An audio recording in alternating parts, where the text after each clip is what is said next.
Welcome to my YouTube channel. हम CN की unit 1 complete कर चुके हैं। आज हम पढ़ेंगे unit 2।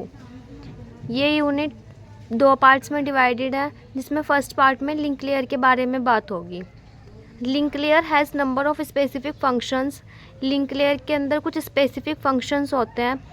Providing well defined service interface to the network layer.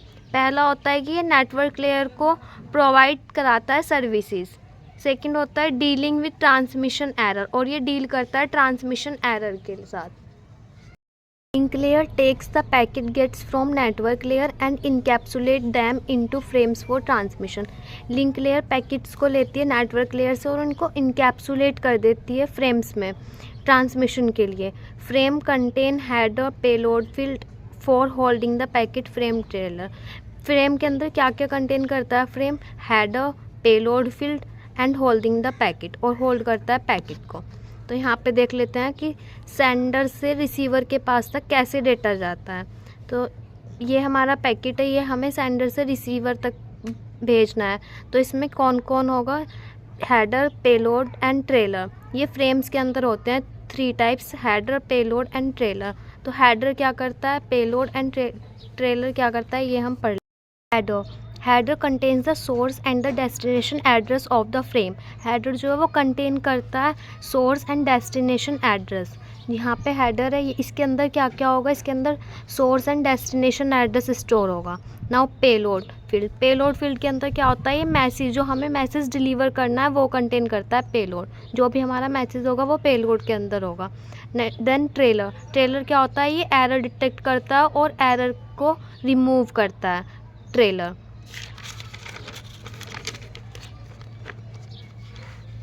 Services provided to the network layer. कौन कौन सी सर्विसेज प्रोवाइड होती है नेटवर्क लेयर को? तो पहली सर्विस होती है acknowledged connectionless service, acknowledged connection oriented service and unacknowledged connectionless service. ये 3 सर्विसेज होती हैं जो कि प्रोवाइड कराई जाती है नेटवर्क लेयर को। अब हम पढ़ते हैं फ्रेमिंग के बारे में कि फ्रेमिंग कैसे वर्क करता है और फ्रेमिंग होता क्या है। Frames are the units of digital transmission. Frames जो है वो यूनिट्स होती हैं डिजिटल ट्रांसमिशन की। Frames are continuously used in time division multiplexing process. हमने यूनिट फर्स्ट में पढ़ा था 3 टाइप्स के मल्टीप्लेक्सिंग होती हैं। तो जो हमारे फ्रेम्स हैं वो यूज होती हैं। जो हमारा थर्ड टाइप होता है टाइम डिवीज़न मल्टीप्लेक्सिंग, उसमें यूज़ की जाती हैं। Framing is a point two point connection between 2 computers और डिवाइसेस। फ्रेमिंग होता क्या है? फ्रेमिंग एक पॉइंट टू पॉइंट कनेक्शन होता है 2 कंप्यूटर्स या फिर 2 डिवाइसेस के बीच का। Frames have headers that contain information such as error checking coder। ये जो फ्रेम्स है इसके अंदर एक हेडर्स होता है और वो क्या कंटेन करता है? वो इन्फॉर्मेशन रखता है अपने अंदर, जैसे एरर चेकिंग के लिए या फिर कोई भी कोड हो गया, वो सब किसके अंदर आता है? फ्रेम के अंदर। जैसे यहाँ पे जो हमने यहाँ पे पढ़ा था कि ये क्या क्या कंटेन करता है? Frame, header, payload and trailer. तो ऐसे ही यहाँ पे देखते हैं ये फ्रेम है पूरा, जिसके अंदर क्या क्या है? हेडर है, पैकेट है और ट्रेलर है। और यहाँ पे ये जो हमारी नेटवर्क लेयर है वो वर्क करेगी और यहाँ पे हमारी फिजिकल लेयर होगी। ये हम डायग्राम बना के आ सकते हैं फ्रेमिंग के अंदर। At the data link layer, it extracts the message from the sender and provides it to the receiver। Data link layer के अंदर ये मैसेज लेता है किससे? सेंडर से, और उसको रिसीवर तक पहुंचाता है, उसको प्रोवाइड कराता है by providing the sender's and receiver's address. उसको क्या प्रोवाइड कराता है? सेंडर का और रिसीवर का एड्रेस। 2 टाइप की फ्रेमिंग होती है, fixed size and variable size. Fixed size मतलब जिनका साइज़ फिक्स होगा वो फिक्स साइज़ के अंदर आएंगी, और साइज़ जो है उसमें डिफरेंट हो सकता है वेरिएबल साइज़ के अंदर। अब हम बात करते हैं मेथड्स के बारे में कि इसके कौन कौन से मेथड्स होते हैं। तो इसके 4 टाइप्स के मेथड्स होते हैं, लेकिन जो हम इस यूनिट में पढ़ेंगे वो सिर्फ हम 3 टाइप्स पढ़ेंगे इसके। पहला होता है character count, and second flag bytes with byte stuffing, third starting and ending flags with bit stuffing. ये इसमें बाइट स्टफिंग होती है और इसमें बिट स्टफिंग होती है। Fourth physical layer coding violation. First character count. Character count क्या होता है और ये वर्क कैसे करता है? Also known as byte count, इसको हम बाइट काउंट भी बोलते हैं। The character count method uses a field in the header to specify the number of characters in the frame. ये बताता है कि फ्रेम के अंदर कितने नंबर ऑफ कैरेक्टर्स होंगे। When the data link layer at the destination sees the character count, it knows how many characters follows and hence where the end of the frame is. ये बताता है कि हमारे frame का and कहाँ पे होगा। जो हमारा कैरेक्टर काउंट है ये बताता है कि इसके अंदर कितने कैरेक्टर होंगे फ्रेम के अंदर, और जो हमारा फ्रेम है उसके अंदर कितने बिट से वो एंड होगा।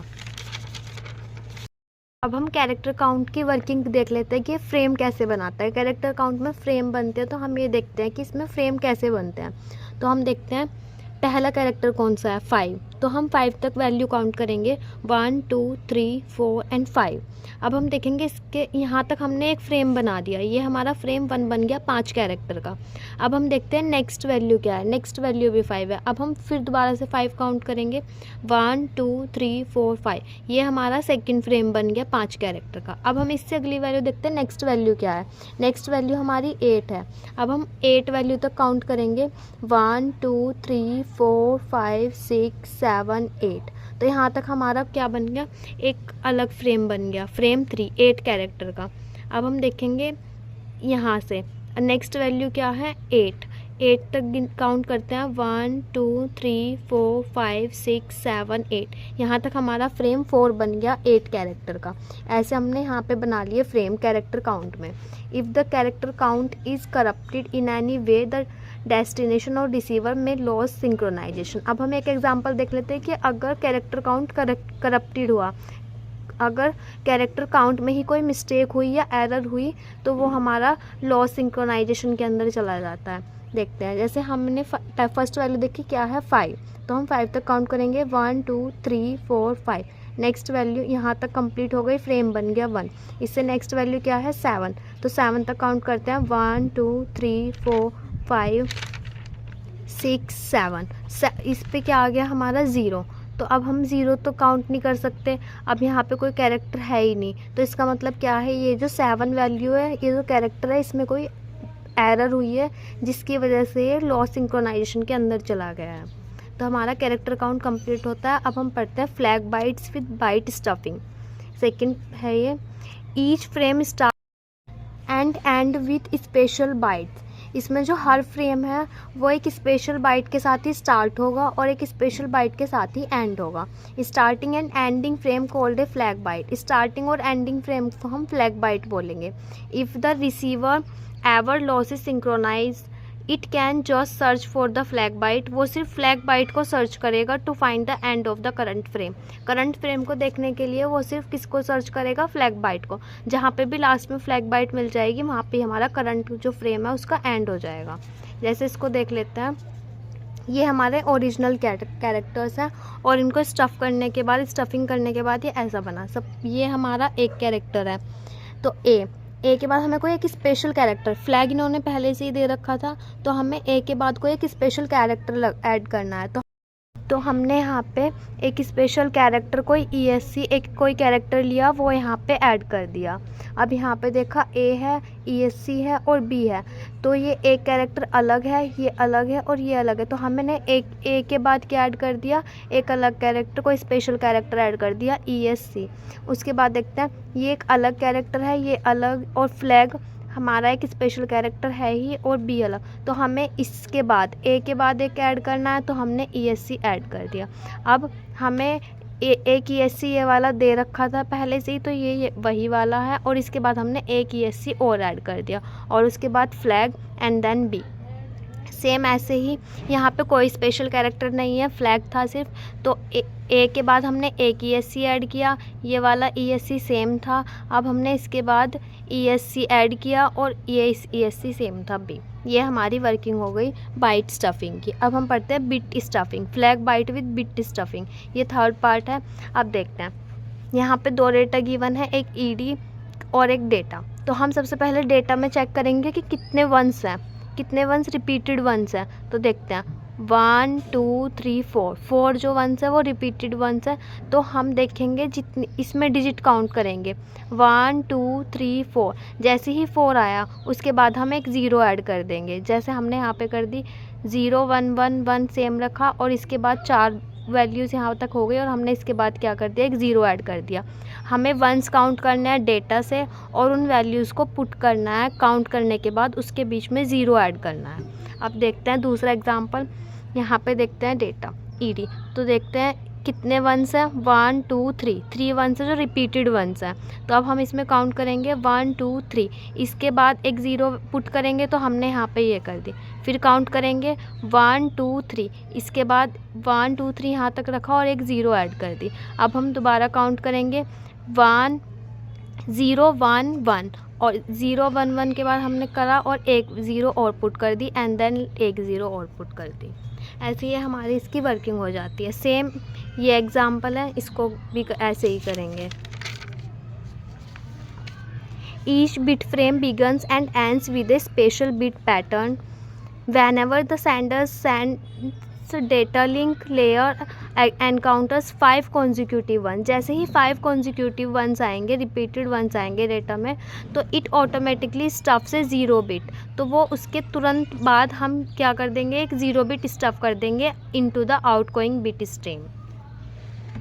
अब हमारे कुछ एरर कंट्रोल है, ये इंपॉर्टेंट टॉपिक है एरर कंट्रोल। तो इसके अंदर 2 टाइप्स के होते हैं एरर कंट्रोल, एक एरर डिटेक्शन एंड एक एरर करेक्शन। तो पहले हम एरर डिटेक्शन के बारे में पढ़ते हैं। Receiver can known an error has occurred but not known which error. Receiver को ये पता होगा कि एक एरर आई है, लेकिन उसको ये पता नहीं होगा कि वो कौन सी एरर आई है। ये useful for reliable link such as fibre optic cable noisy. Example, इसके एग्जाम्पल हैं parity, checksum, cyclic redundancy check. इन तीनों के बारे में न्यूमेरिकल्स आते हैं, एल्गोरिथम्स आते हैं, वो तीनों हम पढ़ेंगे तीनों के बारे में। अब आता है error correction. Receiver can known an error is also able to correct it. Receiver को ये पता होगा कि चलो एरर तो आ गई, लेकिन अब उसको करेक्ट भी किया जा सकता है। तो इसका एग्जाम्पल है हैमिंग कोड, इसको भी हम पढ़ेंगे, इसके लिए भी एक न्यूमेरिकल और एल्गोरिथम आती है इसकी। तो पहले पढ़ते हैं एरर कंट्रोल के ये तीनों टाइप्स, उसके बाद पढ़ेंगे हैमिंग कोड। तो पहले पढ़ते हैं पैरिटी के बारे में। पैरिटी चेक, तो देखते हैं कैसे वर्क होता है। सेंडर है, सेंडर ने कुछ कैरेक्टर्स लिए, वो क्या करेगा, उसकी कंप्यूट करेगा पैरिटी बिट, यानी कि लास्ट में एक पैरिटी वैल्यू, पैरिटी यानी कि एक 1 वो ऐड कर देगा लास्ट बिट में। सेम ऐसे ही था 1 0 0 1 1 और लास्ट में क्या ऐड कर दिया, एक पैरिटी बिट वैल्यू ऐड कर दी, यानी कि एक 1 वैल्यू ऐड कर दी इसमें। अब ट्रांसमिशन मीडियम के थ्रू ये रिसीवर के पास पहुंचा सेम। अब ये चेक करेगा पैरिटी बिट, तो क्या ये पैरिटी बिट इवन है। अगर इवन है तो वो एक्सेप्ट कर देगा, अगर इवन नहीं है तो वो रिजेक्ट कर देगा। ये हमारी वर्किंग होती है पैरिटी चेक की। इसकी लिमिटेशंस होती हैं कुछ, जैसे only detect single bit error. ये सिर्फ अगर एक बिट में एरर है तो ये सिर्फ उसी को डिटेक्ट कर सकता है। अगर 2 बिट में एरर है, सपोज इस बिट में भी एरर होती और इसमें भी एरर होती, तो ये पैरिटी बिट वहाँ पे फेल हो जाता। डोंट डिटेक्ट बर्स्ट एरर, ये ज़्यादा एरर डिटेक्ट नहीं कर सकता है। अब इसके बाद पढ़ते हैं चेकसम, ये इसका सेकंड टाइप है checksum. In the checksum error detection scheme the data is divided into के सेगमेंट्स। इस स्कीम में जो हमारा डेटा है वो के सेगमेंट्स में डिवाइडेड होता है of each of M bits in the sender's end the segments are added using one's complement. इसमें जब हम ऐड करते हैं तो उसका वंस कॉम्प्लीमेंट लेते हैं। The sum is complemented to get the check sum, और उस सम को हम कॉम्प्लीमेंट कर देते हैं उसका सम चेक करने के लिए। अब हम इसकी वर्किंग देखते हैं। तो हमें D1, D2, D3 and D4 ये वैल्यूज़ गिवन होंगी। D1 की वैल्यू, D2 की, D3 की, D4 की, ये वैल्यूज़ हमें गिवन। तो हम देखते हैं, पहले हम D1 और D2 का सम करेंगे। तो 1 0 1 0 1 1 0 0 0 1 0 1 1 0 1 0 1 1 0 1 1 एंड 1 1 0।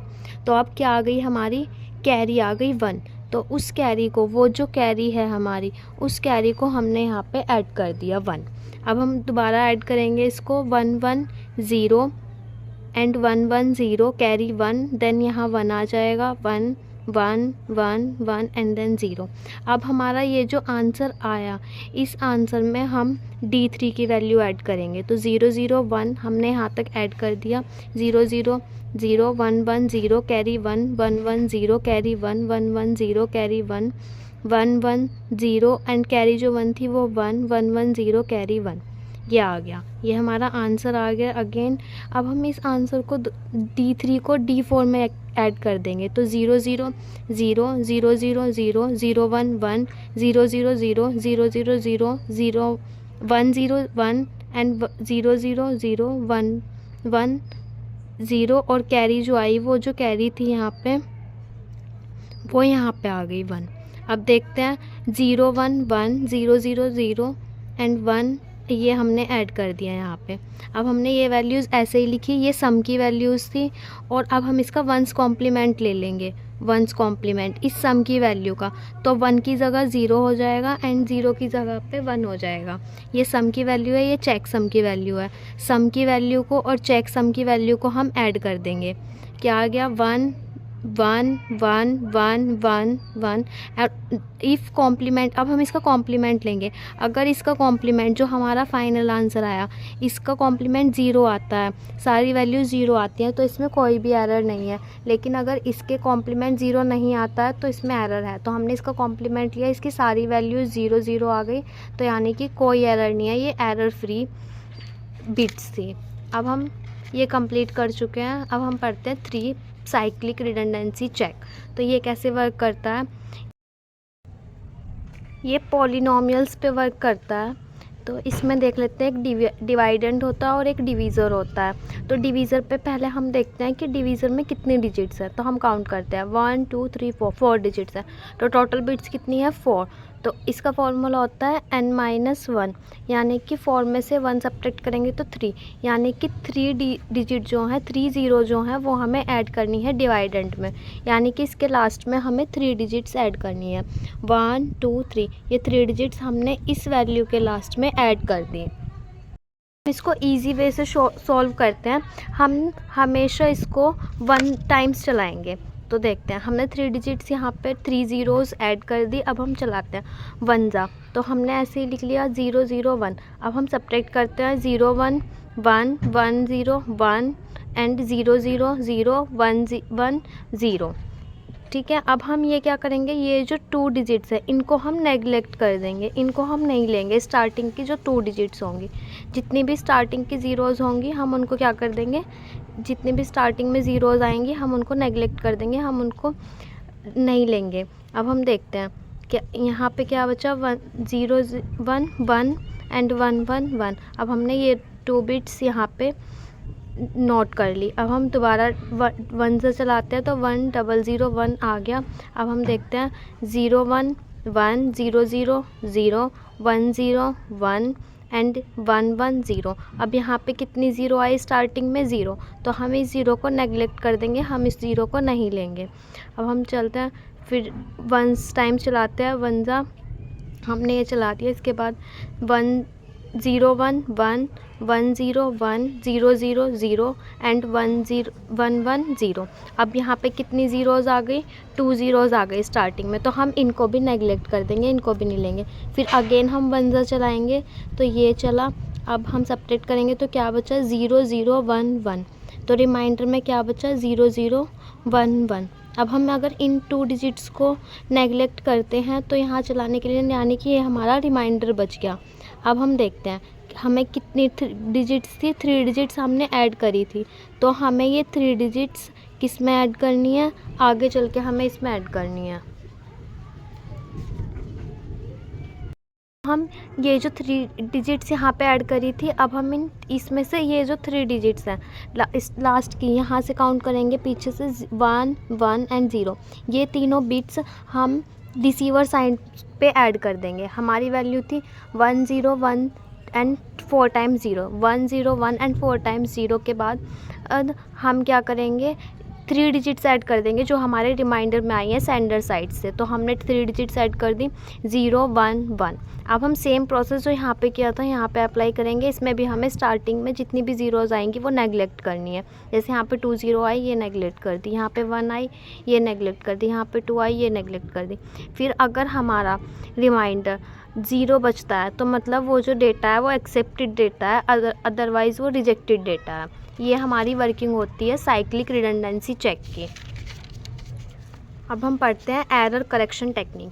तो हमने बताया था यहाँ पे कि एरर डिटेक्शन की कौन कौन सी एरर करेक्शन की हैमिंग कोडिंग होती है जिसको हम पढ़ेंगे। तो ये हैमिंग कोडिंग जो है ये इसका एग्जांपल है, इसके बारे में हम पढ़ते हैं। Hamming code error correctly codes, ये बताता है कि एरर में क्या करेक्शन होनी है और कहाँ पे करनी है। Tell error and position of error both, ये एरर भी बताता है और उसकी पोजीशन भी बताता है एरर की कि वो एरर कहाँ पे आई है।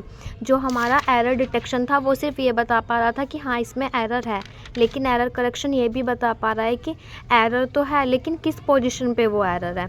ये इसका एडवांटेज है। Single bit error correcting codes, ये single bit error correcting codes बोलते हैं इसको। इसमें भी 2 साइड्स होती है, sender side and receiver side. तो इसमें कुछ फॉर्मूलेज होते हैं, उनके बेसिस पे ये वर्क करता है। तो हम वो पढ़ लेते हैं पहले। Sender side consider the data word A3 A2 A1 A0, जितनी भी हमारी बिट्स हैं उनको हमें ऐसे रिप्रेजेंट करना है। सपोज़ हमें बिट्स दे रखी है 0 1 0 1, तो हम इसको क्या मान लेंगे लास्ट वाली को A0 A0 A1 A2। तो हमें ये A0 A1 A2 A3 इस टाइप से रिप्रेजेंट करनी है। अब हम करते हैं कैलकुलेट रिडंडेंट बिट्स। अब हम रिडंडेंट बिट्स रिप्रेजेंट करते हैं। तो पहले R0 कैलकुलेट, अगर 4 बिट्स हैं तो R1 R2 और R3 यानी कि n-1 टाइम्स कैलकुलेट करना है। तो इसके लिए फॉर्मूला होता है A2 + A1 + A0। R1 के लिए फॉर्मूला होता है A3 + A2 + A1 और mod 2 करते हैं इनका। R2 का फॉर्मूला होता है A3 + A1 + A0 mod 2। अब हम जब हमारी वैल्यूज़ आ जाती है R0 की, R1 की एंड R2 की, तो हम इस फॉर्मूले में इस कोड वर्ड में रिप्रेजेंट करते हैं कि पहले हमें A की वैल्यू पुट करनी है फॉर्मूले में, जैसे A3 A2 A1 A0, और उसके बाद ये R2 R1 एंड R0, ये वैल्यूज़ इसी सीरियल में कैलकुलेट करनी है। पहले A3 की लेनी है, फिर A2 की, फिर A1 की एंड देन A0 की, फिर ऐसे ही R2 की लेनी है, R1 की एंड देन R0 की। ये हमें वैल्यूज़ कैलकुलेट करनी है सेंडर साइड से। अब हम रिसीवर साइड करते हैं। सेम रिसीवर साइड भी यही प्रोसेस होता है, लेकिन जहाँ जहाँ पे भी A है इस फॉर्मूले में, जहाँ जहाँ पे A है वहाँ पे हमें B पुट करना है, और जहाँ जहाँ पे R है, जैसे यहाँ पे R था यहाँ पे हमें Q पुट करना है या S पुट करना है। तो अब हम कैलकुलेट करते हैं। अब जहाँ जहाँ पे भी A है वहाँ पे हमें B पुट करना है, और जहाँ जहाँ पे R है वहाँ पे हमें Q और S पुट करना है। तो सेम ऐसे ही जैसे ये फॉर्मूला वर्क करा था A3 A2 A1 A0, ऐसे यहाँ पे B3 B2 B1 B0 Q2 Q1 Q0 ऐसे पुट करना है। और जो सिंड्रोम्स है, जो हमें यहाँ पे रिडंडेंट बिट्स कैलकुलेट की थी, यहाँ पे सिंड्रोम बिट्स कैलकुलेट करनी है। तो इसका फॉर्मूला सेम है S0 का, लेकिन इसमें हमें एक चीज़ और ऐड करनी है जो कि है हमारा Q0। ये हमें एक एक्स्ट्रा बिट्स है वो हमें इस फॉर्मूले में ऐड करनी है। ऐसे ही S1 का सेम फॉर्मूला है लेकिन Q1 ऐड करना है। S2 का सेम फॉर्मूला है लेकिन इसमें Q2 ऐड करना है। If all bits are 0 then no error, फिर इन वैल्यूज़ को कैलकुलेट करने के बाद अगर बिट्स 0 आती हैं तो कोई एरर नहीं है कोड में। अब एक एग्जांपल से समझ लेते हैं। हमें ये गिवन है 1 0 1 0। हमने लास्ट वाली बिट्स को नंबरिंग देना स्टार्ट किया। ये A1 हो गया, A0 हो गया, ये A1 हो गया, A2 एंड देन A3। अब हम पहले कैलकुलेट करते हैं सेंडर साइड के लिए R0। तो हमने R0 का फॉर्मूला यहाँ पे पढ़ा था A2 + A1 + A0 होता है। तो हम यहाँ पे देखेंगे A2 + A1 + A0, ये हमने फॉर्मूला पुट कर दिया mod 2। अब हम देखते हैं R0 = A2 की क्या वैल्यू है, A2 की वैल्यू हमारी 0 है, तो हमने ये 0 वैल्यू यहाँ पे पुट कर दी, प्लस A1 की क्या वैल्यू है 1, हमने यहाँ पे पुट कर दी, प्लस A0 की क्या वैल्यू है A0 की 0, तो 0 mod 2 हमने ऐड करके देखा क्या आया 1, एंड 1 mod 2 क्या होता है 1। अब हम R1 के लिए कैलकुलेट करेंगे। इसका फॉर्मूला होता है A3 + A2 + A1 mod 2। A3 की वैल्यू 1, A2 की वैल्यू क्या है 0 एंड A1 की वैल्यू 1 mod 2। तो 1 और 1 2 एंड 2 मोड 2 0, हमारी R1 की वैल्यू 0 आ गई एंड देन R2 की भी वैल्यू सेम 0 आ गई। ये हमारा सेंडर साइड का निकल के आ गया। सेंडर साइड से अब हमें कोड वर्ड रिप्रेजेंट करना, तो पहले मैंने बताया था पहले A3 लिखना है, फिर A2, फिर A1 एंड देन A0, ऐसे ही लिखते जाना है। तो हमने पहले A3 लिखा 1, then A2, A1 and A0, ये वैल्यूज़ हमने यहाँ पे पुट कर ली। अब हम देखेंगे क्या R2, R1 एंड R0। तो R2 क्या है हमारा 0, हमने पुट किया 0, R1 एंड R0 की वैल्यू हमने पुट कर दी। अब हमें रिसीवर साइड से ऐड करना है सेम ऐसे ही। तो पहले हमें सिंड्रोम बिट्स कैलकुलेट करनी है, तो हमने सेम वही प्रोसेस अप्लाई किया, लेकिन उसमें क्या ऐड करना है, Q0 की वैल्यू एक एक्स्ट्रा ऐड करनी है, यहाँ Q1 की, यहाँ पे Q2 की, और फिर मोड 2 इनको कैलकुलेट करना है। तो हमारी सारी वैल्यूज़ क्या आ गई यहाँ पे 0, तो ये हमारा क्या कर लेगा, यहाँ पे डेटा हमारा क्या हो गया, एक्सेप्ट हो गया। हम पढ़ते हैं फ्लो कंट्रोल क्या होता है। फ्लो कंट्रोल होता है adjust the speed of sender and receiver, sender और रिसीवर की स्पीड को एडजस्ट करना। तो इसकी दो अप्रोचेस होती हैं, feedback based flow control and rate based flow control. तो पहले हम फीडबैक के बारे में पढ़ते हैं। फीडबैक क्या होती है, the sender sends frames after it has receive acknowledgement from the user. का मतलब है सेंडर तब फ्रेम को सेंड करेगा जब उसे रिसीवर से एक्नॉलेजमेंट मिल जाएगा, यानी कि फीडबैक मिल जाएगा।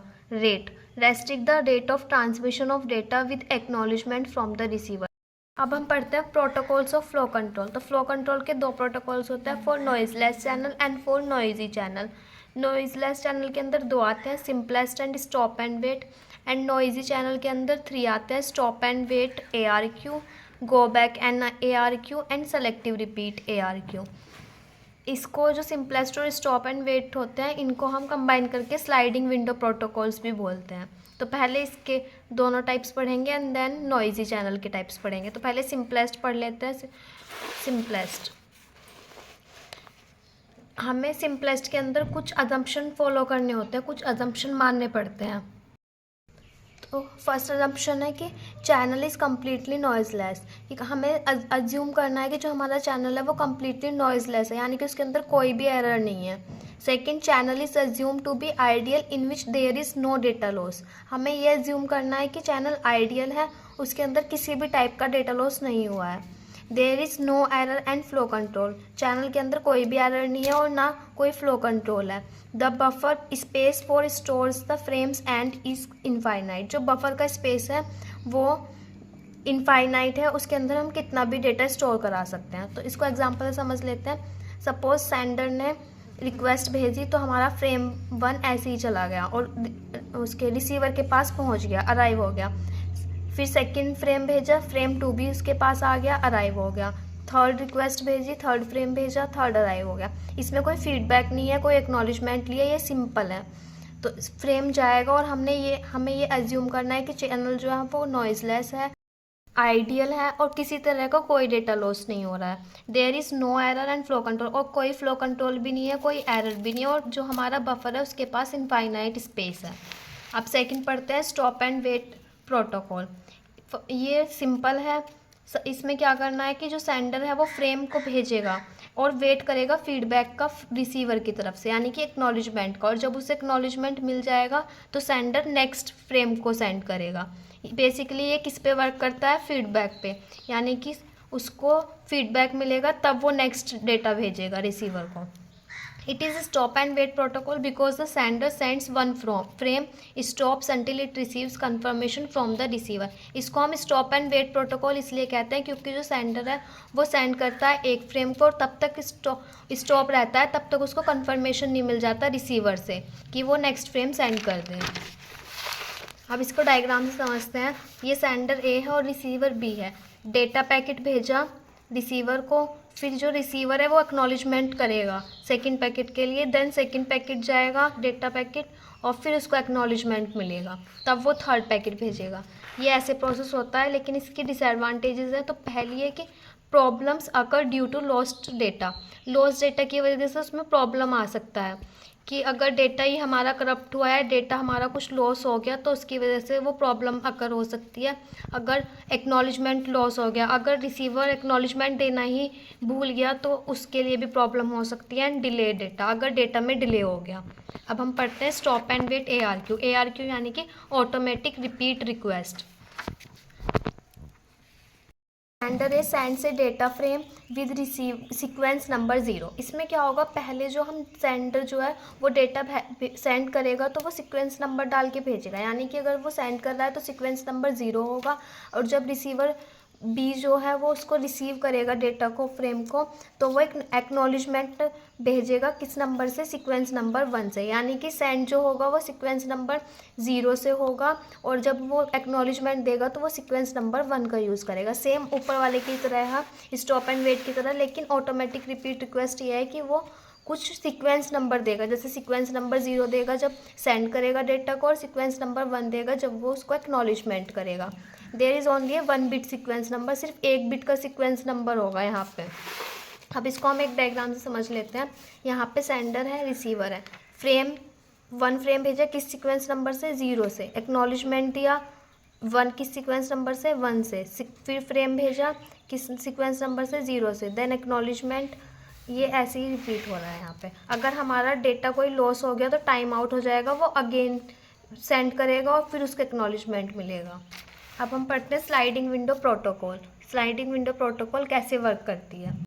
Frames are transmitted according to the window size. इसमें जो फ्रेम्स हैं वो किसके अकॉर्डिंग होंगे, विंडो साइज की। विंडो साइज क्या है, अगर विंडो साइज 3 है तो स्टार्टिंग के 3 जो हमारे डेटा है वो एक साथ जाएंगे, 3 फ्रेम्स। ऐसे ही 3 का कॉम्बिनेशन बनेगा और फिर 3 एक साथ जाएंगे।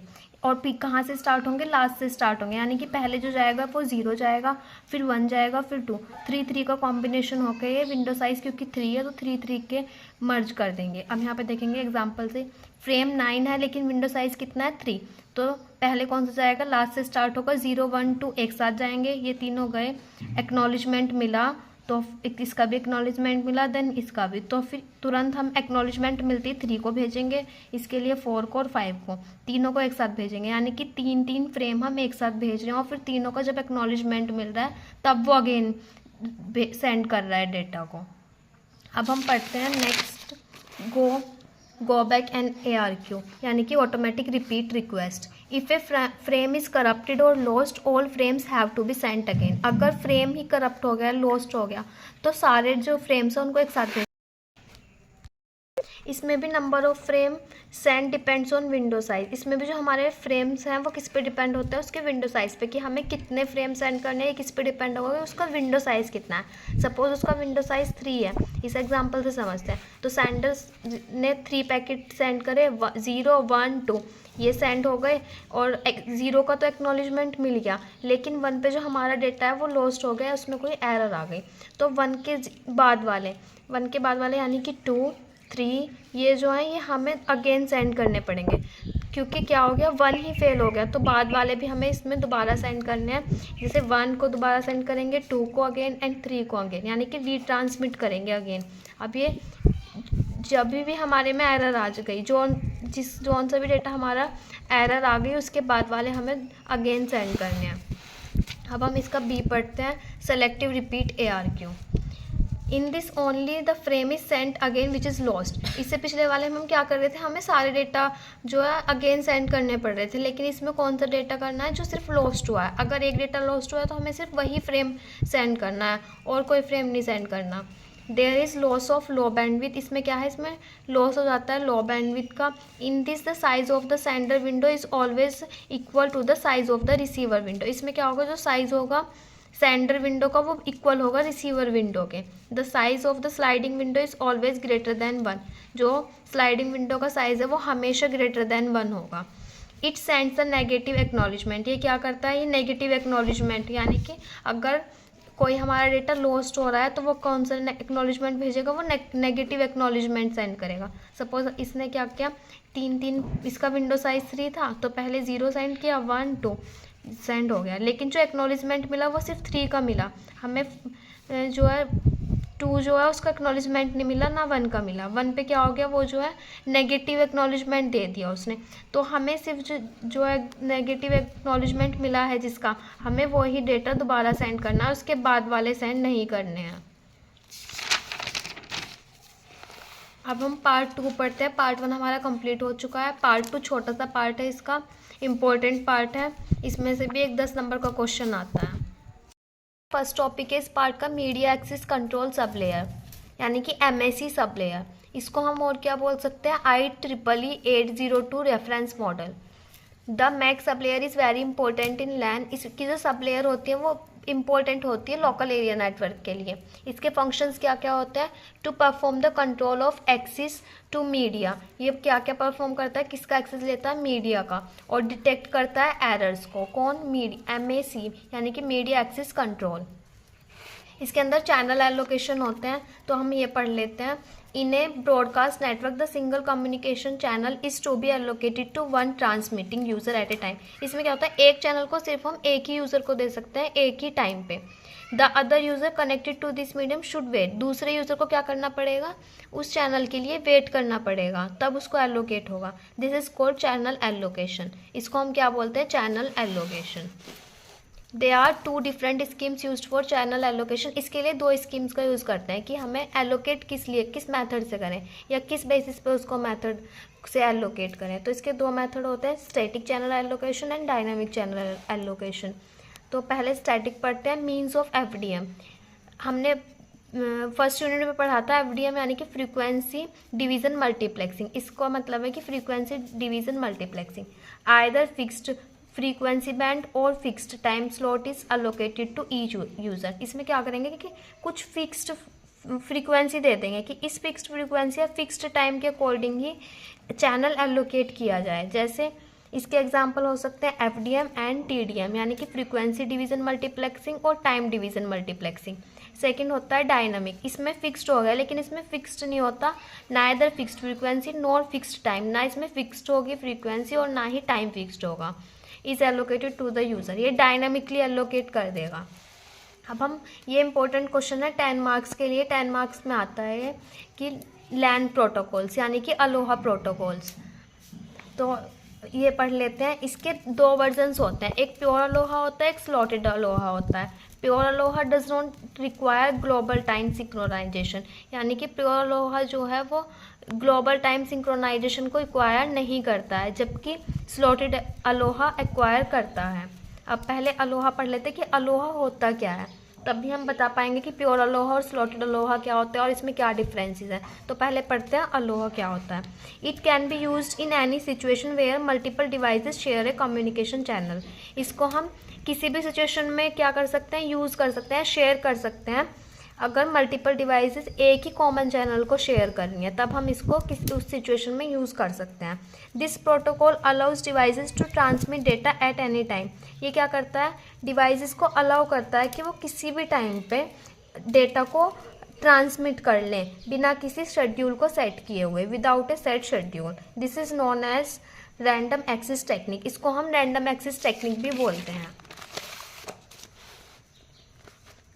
अब हम पढ़ते हैं, when multiple devices attempt to transmit data at the same time. अगर मल्टीपल डिवाइस, बहुत सारी डिवाइसेस एक ही टाइम पे अटैम्प्ट कर रही है कि डेटा को वो ट्रांसमिट करें, it can result in A collision. तो वहाँ पे क्या हो सकता है, कोलिजन हो सकता है। Where the data becomes garbage, तो वहाँ पे क्या हो सकता है कि डेटा जो है वो हमारा नेग्लेक्ट हो सकता है। तो हम इसके लिए 2 टाइप्स पढ़ते हैं, pure ALOHA and slotted ALOHA. तो पहले प्योर अलोहा पढ़ते हैं। Pure ALOHA refers to the original ALOHA protocol. ये इसको क्या बोलते हैं, ओरिजिनल है ये। स्लॉटेड और प्योर में ये डिफरेंस है कि प्योर जो है वो ओरिजिनल होता है, ओरिजिनल प्रोटोकॉल है ये। The idea is that each station sends a frame when ever one is available. इसका आइडिया क्या था कि जितने भी स्टेशन है वो एक फ्रेम को सेंड करेंगे, जब भी एक अवेलेबल होगा तभी वो स्टेशन को क्या सेंड कर देगा, एक फ्रेम सेंड कर देगा। Because there is only 1 channel to share, क्योंकि इसमें क्या होता है, सिर्फ एक ही चैनल होता है जो शेयर करता है। There is a chance that frames from different station will collide.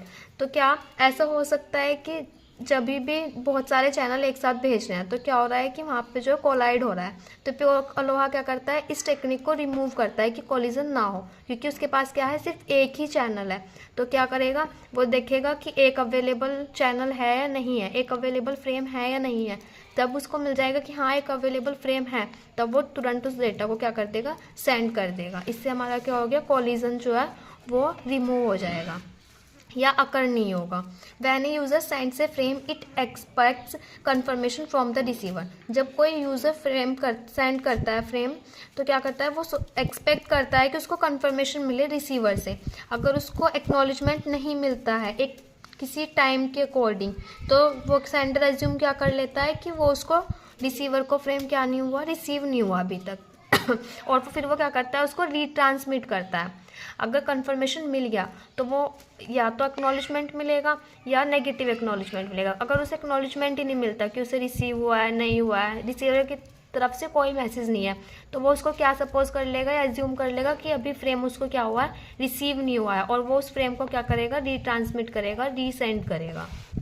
Van two frames attempt to occupy the channel simultaneous. जब दो फ्रेम ट्राई करते हैं कि वो चैनल को एक साथ ऑक्यूपाई करें, तो वहाँ पे क्या अकर होता है, कोलिजन अकर होता है, and both frames become garbled, और दोनों फ्रेम्स क्या हो जाता है, डिस्ट्रॉय हो जाता है। If the first bit of a new frame over, अगर फ्रेम की फर्स्ट बिट और फ्रेम की लास्ट बिट क्या करें, ओवरलैप करें फ्रेम के साथ, तो वहाँ पे क्या हो जाता है, that is almost finished, both frames will be completely destroyed. दोनों फ्रेम्स क्या हो जाएंगे, कम्प्लीटली डेस्ट्रॉय हो जाएंगे, and will need to be retransmit, और उनको क्या ज़रूरत है फिर रीट्रांसमिट करने की। कब होंगे, जब फ्रेम की पहली बिट और फ्रेम की लास्ट बिट क्या करें, ओवरलैप करें, फर्स्ट बिट और न्यू फ्रेम की लास्ट बिट क्या करें, ओवरलैप करें तब।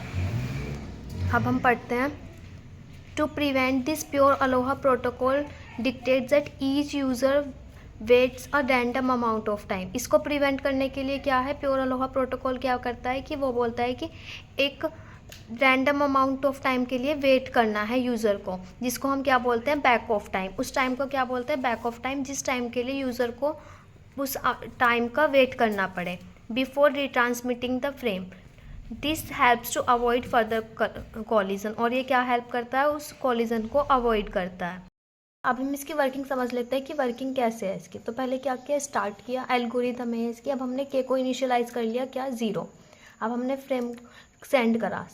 अब उसके बाद क्या होगा, वेट टाइम, यानी कि हमने बताया था कौन सा टाइम होता है, वेट टाइम। अब वेट टाइम क्या होगा, वेट टाइम निकलेगा जिसका फॉर्मूला होता है 2 × TP। ये कैलकुलेट करेगा अपने वेट टाइम को कि उसे कितने टाइम तक वेट करना है। अब उसे जैसे उसने वेट किया तो उसको एक्नॉलेजमेंट रिसीव होगी। अगर एक्नॉलेजमेंट उसने बोला यस कि हाँ ठीक है मैंने तुम्हें ट्रांसफ़र कर दिया डेटा, तो एक्नॉलेजमेंट मिल गई रिसीवर को, तो वो सक्सेसफुली क्या हो गया, सक्सेस हो गया वो। अब अगर लेकिन उसने यस नहीं बोला, उसने बोला नहीं अभी नहीं, अब उसने वेट टाइम के लिए मना कर दिया, तो अब उसको क्या करना पड़ेगा, एक इंक्रीमेंट करना पड़ेगा के की वैल्यू में। तो के की वैल्यू क्या हो जाएगी, के = k+1। अब वो देखेगा के की वैल्यू चेक करेगा, के की वैल्यू क्या के मैक्स से बड़ी है, के मैक्स गिवन होगा। अगर वो के मैक्स से बड़ी है तो हाँ वो अबॉर्ट हो जाएगा, वो स्टेप वहीं पे रुक जाएगा। लेकिन अगर चेक करेगा अगर नहीं के की वैल्यू बड़ी नहीं है के मैक्स से, तो वो क्या करेगा, एक रैंडम नंबर चूज़ करेगा किस किस के बीच में, 0 and 2k-1 के बीच में, 0 and 2k-1 के बीच में एक रैंडम नंबर चूज़ करेगा। अब उसने चूज़ कर लिया, अब वो अगेन वेट टाइम कैलकुलेट करेगा। अगर उसका वेट टाइम का फॉर्मूला होगा TB = R × TP। अगर उसका ये वाला कैलकुलेट करके फिर अगेन वो इनिशियलाइज करेगा, और यहाँ से वो स्टेप कैलकुलेट होते चले जाएंगे। यहाँ पे जो के है वो क्या है, वो नंबर ऑफ अटैम्प्ट्स है कि कितने नंबर ऑफ अटैम्प्ट्स है। जैसे यहाँ पे के की वैल्यू 0 थी इनिशियली, जब अगली बार ये चलेगा लूप तो ये के की वैल्यू क्या हो जाएगी, 1। तो यहाँ पे के की वैल्यू क्या है, नंबर ऑफ अटैम्प्ट। TB क्या है, प्रोपोगेशन टाइम है, और TB क्या है, बैक ऑफ टाइम है।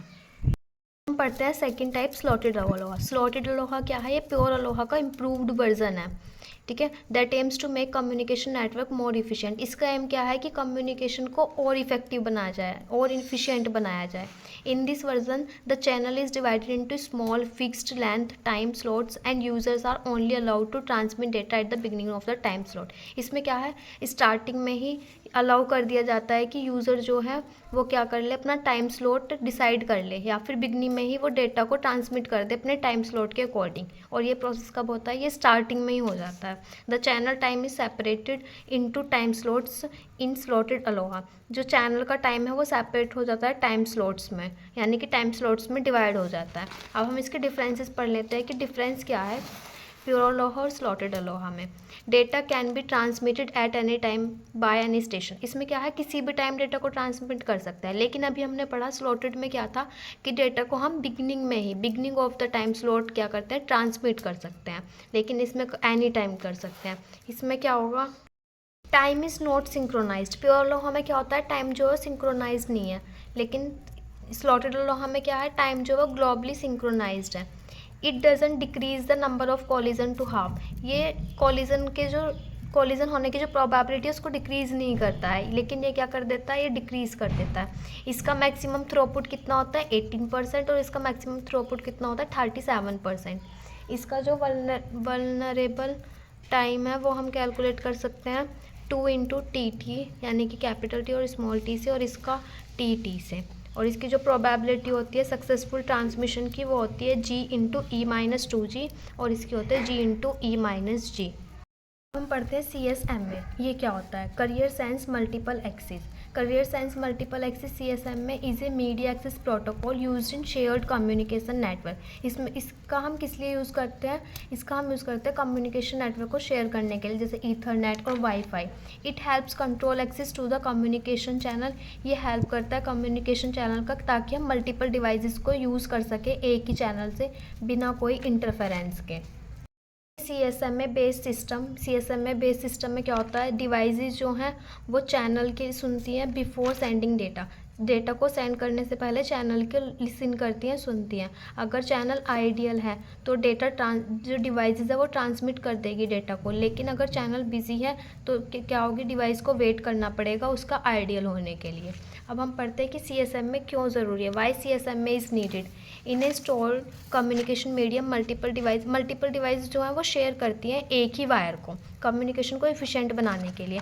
लेकिन अगर 2 से ज़्यादा डिवाइसेस ट्राई कर रही हैं कि एक ही डेटा को एक ही टाइम पे सेंड करने के लिए, तो वहाँ पे क्या हो सकता है, कॉलिजन अकर हो सकता है, और इसकी वजह से हमारा जो डेटा है वो करप्ट डेटा हो सकता है। Aims to reduce the chance of collision. CSMA का एम क्या है कि कॉलिजन का जो चांस है वो रिड्यूस हो जाए और मैनेज हो जाए कि जो डिवाइसेस है, how devices takes turns using the channel, कि डिवाइसेस जो हैं वो कैसे यूज़ कर सकती है चैनल का यूज़ करने के बाद। CSMA बेसिकली क्या कराता है कि कॉलिजन को रिमूव कराता है। अगर चैनल आइडियल है तो डिवाइस क्या है, वो डेटा को ट्रांसमिट करेगी। लेकिन अगर चैनल बिजी है तो वो क्या करेगी, वो उस चैनल को वेट करने के लिए बोलेगी जब तक वो आइडियल नहीं हो जाता। हाउ CSMA वर्क, CSMA कैसे वर्क करता है, तो इसके 3 बेसिक स्टेप्स है, जैसे अभी बताया था। करियर सेंसिंग, तो पहले क्या होगा, जो डिवाइस है वो लिसन करेगी, जो है वो है आइडियल चैनल। इसका मतलब क्या है, वो चैनल को चेक करेगी कि आइडियल है या नहीं है। अगर आइडियल है तो डिवाइस क्या करेगी, स्टार्ट कर देगी डेटा को ट्रांसमिट करना। लेकिन अगर 3rd स्टेप में बिजी चैनल, अगर चैनल बिजी है तो डिवाइस को वेट करना होगा किसी अमाउंट ऑफ टाइम के लिए, और फिर वो दोबारा चेक करेगी। CSMA के कितने टाइप्स होते हैं, तो ये 2 टाइप्स के होते हैं, CSMA CD और CSMA CA, यानी कि कॉलिजन डिटेक्शन और कॉलिजन अवॉइडेंस। तो पहले पढ़ते हैं कॉलिजन डिटेक्शन के बारे में। ये किस में यूज होता है, वायर्ड नेटवर्क्स के लिए यूज़ होता है। While transmitting the devices also listens to detect if a collision has occurred. ये देखता है कि जब ट्रांसमिट कर रहा है डेटा को, तो ये देखता है कि कॉलिजन डिटेक्ट हो पाया है या नहीं हो पाया, कहीं पे कॉलिजन अकर हुआ है या नहीं हुआ है। अगर कॉलिजन डिटेक्ट हुआ है तो ट्रांसमिशन को ये इमीडिएटली स्टॉप कर देता है और जैन सिग्नल को नोटिफाई कर देता है कि हाँ, सिग्नल जो है वो डिटेक्ट हो गया है, कोई कॉलिजन जो है वो यहाँ पे अकर हुआ है। में अवॉइडेंस क्या है, ये अवॉइड करता है कि कॉलिजन अकर ना हो। ये वायरलेस नेटवर्क में यूज़ होता है। ये डिटेक्ट करने की जगह ये उसको अवॉइड करने की टेक्निक है, जैसे random back of time and acknowledgement frames. ये डिटेक्ट करने के बाद बताता है कि उसे कैसे अवॉइड किया जाए जो हमारा कॉलिजन अकर हुआ है। इसके एडवांटेजेस क्या है, CSMA की simple and easy to implement है और इफ़िशियंट है किसी लो ट्रैफिक कंडीशन में। लेकिन इसकी डिसएडवांटेज है कि कॉलिजन जो है अभी भी पॉसिबल है इसके अंदर, लेकिन क्या है, थोड़ा डिक्रीज़ हो जाता है। सेकेंड डिसएडवांटेज है performance drops as network load increases. जैसे ही नेटवर्क पे लोड इंक्रीज़ हुआ तो इसकी परफॉर्मेंस भी क्या हो जाएगी, वीक हो जाएगी। अब इसमें 3 बेसिकली डिफरेंस देख लेते हैं। पहला है ये वायर्ड नेटवर्क है, जो कोलिजन डिटेक्शन और कोलिजन अवॉइडेंस जो है वो वायरलेस नेटवर्क है। Second, detected after it happens, ये कब डिटेक्ट करता है, जब हो जाता है, कोलिजन अकर हो गया उसके बाद। लेकिन अवॉइड ये तब करता है उससे पहले ही, कि कोलिजन अकर ही ना हो पाए। हमारी यूनिट 2 कंप्लीट हो चुकी है। If you like please subscribe my channel.